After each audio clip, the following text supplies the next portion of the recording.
Hello students, आज हम लोग पार्ट्स ऑफ स्पीच के डिटेल स्टडी ऑफ प्रोनाउन पढ़ने वाले हैं। तो लेट अस बिगिन। सबसे पहला जो है सर्वनाम क्या होता है, हम लोग एक बार और ब्रश थ्रू कर लेते हैं। Rajesh is a good boy. Rajesh एक अच्छा लड़का है। He goes to school daily. वह प्रतिदिन स्कूल जाता है। His school is Adarsh Vidyalaya. उसका स्कूल आदर्श विद्यालय है। यहाँ पर हम देख सकते हैं कि हम लोगों ने राजेश को बार बार न लिखते हुए वह, उसका यानी कि ही, हिज ऐसे शब्दों का प्रयोग किया है जो कि सर्वनाम कहलाते हैं। तो हम देख लेते हैं कि प्रोनाउन के कौन कौन से टाइप होते हैं। So this is the list, आप देख सकते हैं यहाँ पर 6 हैं। नेक्स्ट पेज में और 6 टाइप्स मिलेंगे हमें प्रोनाउन के। Personal, demonstrative, indefinite, distributive, reflective, emphatic, possessive, relative, interrogative, impersonal, reciprocal, exclamatory. तो ये सारे इसके टाइप है। हम इसको डिटेल में पढ़ लेते हैं। तो पहला है पर्सनल प्रोनाउन। ठीक है, personal pronoun are I, you, he, she, it, we, they and who. अब हमको सबसे मेन बात जो देखना है कि व्यक्तिवाचक जो कहना चाहिए, व्यक्तिवाचक प्रोनाउन है, मतलब कि वो किसी व्यक्ति को दर्शाते हैं। हम यहाँ देख सकते हैं, यहाँ पर नीचे एक टेबल भी बनी कि पर्सनल प्रोनाउन किस कौन कौन से होते हैं। मतलब कि अगर मैं अपने बारे में बात करूँगी तो मेरा खुद का आई बोलूँगी मैं, और यदि कुछ उसी के हिसाब से अगर मैं देखूँगी कि पॉजेसिव प्रोनाउन में तो उसे माइन कहा जाएगा, यू का योर हो जाएगा, वी का आर हो जाएगा, दे का देयर हो जाएगा, ही का हैज़ हो जाएगा, शी का हर, वन का वन, इट का इट्स। देन हम लोग देख सकते हैं कि ऑब्जेक्टिव केस में अगर इनकी बात करें तो ये हो जाएगा me, your, us, them, him, her, oneself and it. और रिफ्लेक्सिव प्रोनाउन में हो जाएगा myself, yourself, are self, themself, himself, herself, oneself, itself. तो ये बाकी की चीज़ें भी हम लोग डिटेल में पढ़ेंगे, बट हम लोग पहले देख लेते हैं कि पर्सनल प्रोनाउन जो है वो इस प्रकार से होता है कि जो खुद को या किसी भी व्यक्तिगत पर्सन को बताना है तो हम इन शब्दों का प्रयोग करते हैं। नेक्स्ट है हमारा रिफ्लेक्सिव प्रोनाउंस। तो रिफ्लेक्सिव प्रोनाउन क्या होता है? इस प्रकार का सर्वनाम सब्जेक्ट द्वारा किए गए कार्य स्वयं करने पर जोर देता है। इस प्रकार के प्रोनाउन को पर्सनल प्रोनाउन के बाद या फिर सेल्फ और सेल्फलेस सेल्फ्स लगाकर बनाया जाता है। तो हम लोग देख सकते हैं कि यहाँ पर हम लोगों ने कुछ वर्ड्स लिखे हैं, जैसे कि myself, yourself, herself, himself, itself, are self, yourself and themself. अब यहाँ देख सकते हैं हम लोग कि ये जितने भी शब्द हैं, अगर किसी भी पर्सनल प्रोनाउन के बाद में सेल्फ या सेल्फ लग गया है, मतलब कि वो रिफ्लेक्सिव प्रोनाउन है। जैसे कि यहाँ पर एग्जांपल देख लेते हैं, आई पनिश्ड माई सेल्फ। मैंने खुद को ही पनिश किया। दे हिट देम सेल्व्स।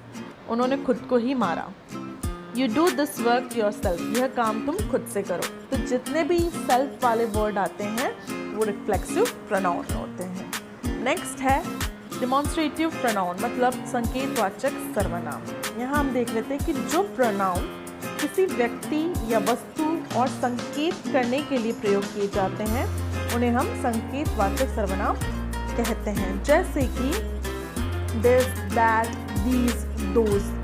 ठीक है, अगर हम लोग को बताना है यह, वह, वे, ये सारे कैसे हैं? संकेतवाचक। हम किसी को पर्टिकुलरली नहीं बोल रहे हैं, लेकिन हम लोग इशारे से कह कर बता रहे हैं कि वह, यहाँ। ठीक है, लाइक एग्जाम्पल देख लेते हैं हम लोग। This is my pen, those are my pens, that is your pen, they are my friends, these are my hands.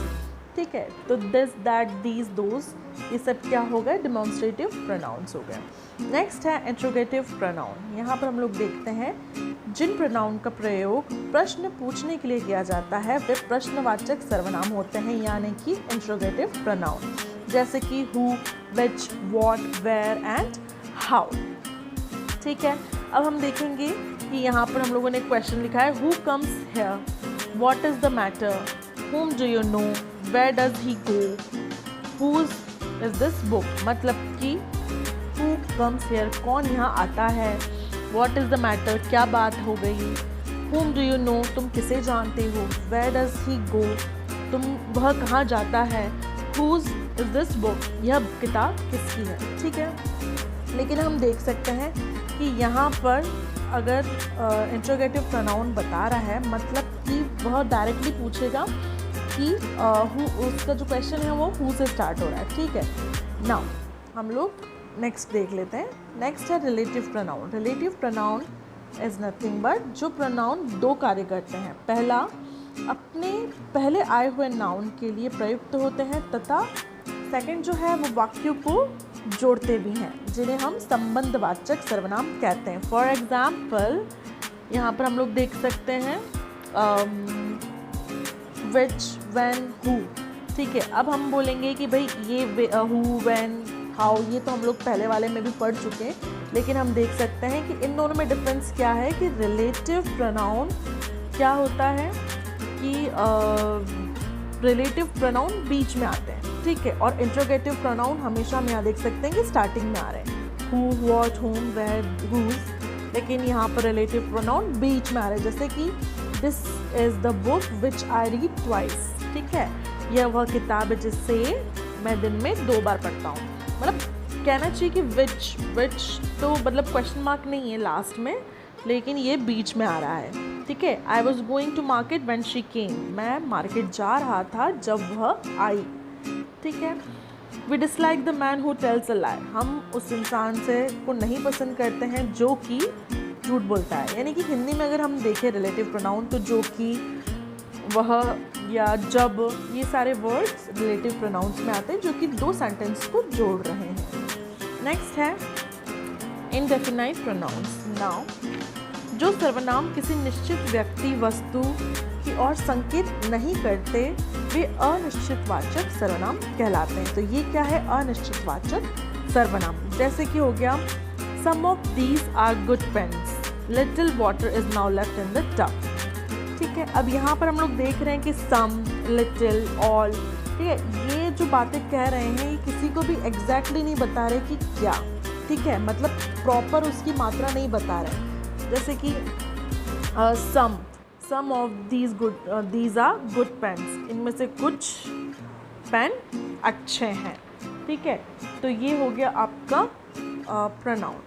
Next होता है पॉजिटिव प्रोनाउंस। पॉजिटिव प्रोनाउंस यानी कि जो सर्वनाम किसी वस्तु पर आधिपत्य या अधिकार दर्शाते हैं वे अधिकारवाचक सर्वनाम कहलाते हैं, यानी कि पॉजिटिव प्रोनाउन। मतलब कि जो अपना अधिकार बता रहे, जैसे कि हम कहते हैं कि दिस इज़ माई बुक, ठीक है, ये कहना चाहिए this book is mine, this is your house, ठीक है। तो हम देख सकते हैं कि यहाँ पर जो भी माइन, योर, इस प्रकार के जो शब्द होते हैं, हिज, हर्स, ये सारे शब्द पॉजिटिव प्रोनाउन की दर्शाते हैं। ये हम पहले भी देख चुके हैं। नेक्स्ट है डिस्ट्रीब्यूटिव प्रोनाउन। डिस्ट्रीब्यूटिव प्रोनाउन यानी कि जो सर्वनाम कुछ व्यक्तियों या वस्तुओं में से प्रत्येक या कोई एक वस्तु की ओर संकेत करते हैं उसे हम विभाग सूचक सर्वनाम कहते हैं। यानी कि यहाँ पर हम एग्जाम्पल देख लेते हैं। Each of you can get a prize, तुम में से हर एक प्राइज जीत सकता है। एवरीवन इज हैविंग बुक, हर कोई के पास किताब है। Neither of yours to answer is correct, आपके दोनों आंसर्स में से कोई भी सही नहीं है। यहाँ पर जो शब्द हैं जैसे कि each, everyone, neither, either, everyone, ये सारे जो शब्द होते हैं वो डिस्ट्रीब्यूटिव प्रोनाउन कहलाते हैं। नेक्स्ट है इम्पर्सनल प्रोनाउन, यानी कि वो वे सर्वनाम ऐसी संज्ञाओं के लिए प्रयोग किए जाते हैं जिनमें कर्ता का अभाव होता है, अव्यक्तिवाचक सर्वनाम कहते हैं। मतलब कि जिसमें हमें डायरेक्टली नहीं बताया कि हम किसके बारे में बात कर रहे हैं। जैसे कि हम कहें it is hot today, it is raining, जहाँ कहीं पर भी इट से यदि कोई शब्द हो रहा है स्टार्ट और जिसमें कोई भी उसका एक्चुअल व्यक्ति नहीं बताया गया या एक्चुअल वस्तु नहीं बताई गई है तो वो क्या हो गया? Impersonal pronoun. नेक्स्ट है एम्फेटिक प्रोनाउन, यानी कि वे सर्वनाम जिनमें सेल्फ या सेल्फ्स लगा हो तथा जो कर्ता पर जोर डालते हैं उसे निश्चय सूचक सर्वनाम कहते हैं। जैसे कि I myself did it, they themselves do it. अब जो हम लोगों ने माई सेल्फ, देमसेल्व्स ऑलरेडी पहले पढ़ा है, वो किस में हम लोगों ने पढ़ा? रिफ्लेक्सिव प्रोनाउन में, ठीक है, उसमें हम लोग सेल्फ और सेल्फ जोड़ते हैं, लेकिन एम्फेटिक में हम इसके साथ में जो पहला वाला प्रोनाउन है which is our personal pronoun, personal pronoun भी यदि जुड़ा हुआ है, दोनों जुड़े हुए हैं, तो इसे हम क्या कहते हैं, एम्फेटिक प्रोनाउन। नेक्स्ट है reciprocal pronoun. Reciprocal pronoun is जब दो सर्वनाम एक साथ प्रयुक्त हों और पारस्परिकता का बोध कराएं तो वे परस्परवाचक सर्वनाम कहलाते हैं। जैसे कि Sita and Gita quarrelled with each other, Sita और गीता एक दूसरे के साथ झगड़ लिए। We should love one another, हमें एक दूसरे से प्रेम करना चाहिए। तो यहाँ पर हम देख सकते हैं कि पहले में बताया गया कि दो व्यक्ति हैं, उन दोनों की बात चल रही है, और वी शुड मतलब हम सभी की बात हो रही है, तो हम इसे क्या कह सकते हैं, रेसिप्रोकल। नेक्स्ट है एक्सक्लेमेटरी प्रोनाउन। यहाँ इसका मीनिंग है वे सर्वनाम जो तीव्र भावनाओं, उद्गारों, हर्ष, विषाद, विस्मय आदि को व्यक्त करते हैं, उन्हें विस्मयाबोधक सर्वनाम कहते हैं। जैसे कि व्हाट, अलास। लाइकवाइज जहाँ पर भी हम लोग यूज़ करते हैं, जैसे what my house got fire, क्या मेरा घर में आग लग गई, question mark, alas Indira ji died. मतलब हम लोग जैसे उदास होकर अलास बोलते हैं, that is alas Indira ji died, ठीक है। तो ये सारे हो गए हमारे प्रोनाउन और उनके टाइप्स। तो वैसे तो हम लोग को बेसिक पता होना चाहिए कि इनकी कहाँ कैसे यूज़ होते हैं, बाकी अदरवाइज़ हम लोग जब सेंटेंस यूज़ करते हैं तो इसका नेचुरली ये चीज़ें बाहर निकलती हैं। तो आई होप आपको समझ में आया होगा कि प्रोनाउन क्या होते हैं और उनके क्या टाइप्स होते हैं। Kindly like this video and subscribe to my channel.